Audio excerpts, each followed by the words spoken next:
Welcome. In front of me is DELL Precision 5520, and in this video I will show you how to rotate display on this laptop. So the first thing you have to do is open the Start menu, then go to Settings, then select System, go to Display section, scroll down until you see Display Orientation option.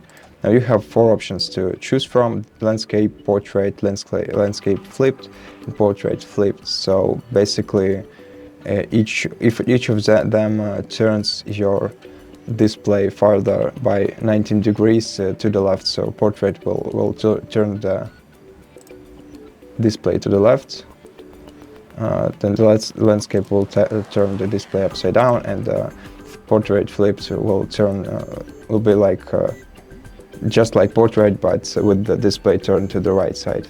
And basically you can choose any of them, and at this point you have 15 seconds to keep changes. If you don't, these changes will revert. So to keep changes, click right here. To revert, click revert. And let me show you how this works. Okay, so I keep the changes, and the display will stay the same until I again click this option and go to the landscape option. And that's basically it. Thank you for watching this video. If you liked it, consider subscribing to our channel, leave us a like and a comment below, and I'll see you in the next one.